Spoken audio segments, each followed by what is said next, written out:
Jadi sebelum perang Harmagedon, dengar baik-baik. Sebelum perang Harmagedon lahiriah terjadi, apa yang terjadi? Bahwa ada pekerjaan roh dusta yang akan keliling dunia menyebarkan kebohongan. Dia bekerja di dimensi rohania untuk tipu orang-orang, nanti ujung-ujungnya mereka akan didorong semua untuk masuk ke dalam perang Harmagedon.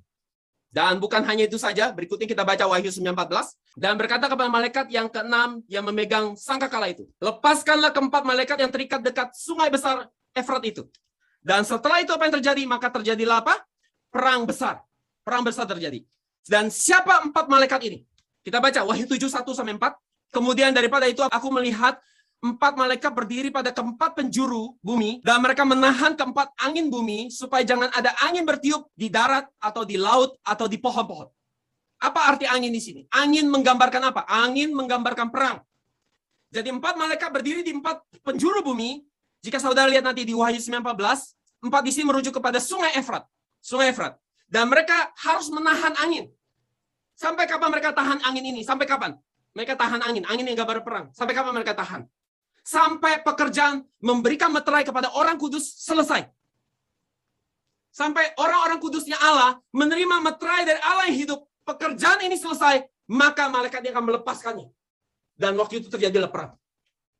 Oke? Dan siapa yang terima meterai? Ini adalah kelompok 144.000 yang dicatat di kitab Wahyu. Kita baca ayat 2. Dan aku melihat seorang malaikat lain muncul dari tempat matahari terbit. Ia membawa meterai Allah yang hidup. Dan ia berseru dengan suara nyaring kepada keempat malaikat yang ditugaskan untuk merusakkan bumi dan laut. Ayat 3 katanya, janganlah merusak bumi atau laut atau pohon-pohon sebelum kami memeteraikan hamba-hamba Allah kami pada dahi mereka. Dan aku mendengar jumlah mereka yang dimeteraikan itu 144.000 yang telah dimeteraikan dari semua suku keturunan Israel. Jadi kita semua harus memastikan dan merindukan supaya setiap kita terima meterai. Dan jika pekerjaan memberikan meterai ini selesai, maka artinya sudah waktunya bagi malaikat ini untuk melepaskan angin dari empat penjuru bumi, dan itu saatnya perang besar akan terjadi. Jadi, kenapa perang ini bisa terjadi? Itu karena sungai Efratnya udah kering. Sungai yang harusnya mengeluarkan air, sekarang airnya udah nggak keluar. Artinya, saat itu karena airnya sudah nggak keluar, sungai jadi kering, artinya roh najis itu keluar seperti katak untuk micu peperangan. Jadi perhatikan, dengarkan baik-baik. Jika saudara melihat semua ini sudah terjadi dan sedang terjadi, ketahuilah bahwa pekerjaan memberikan meterai sebentar lagi selesai.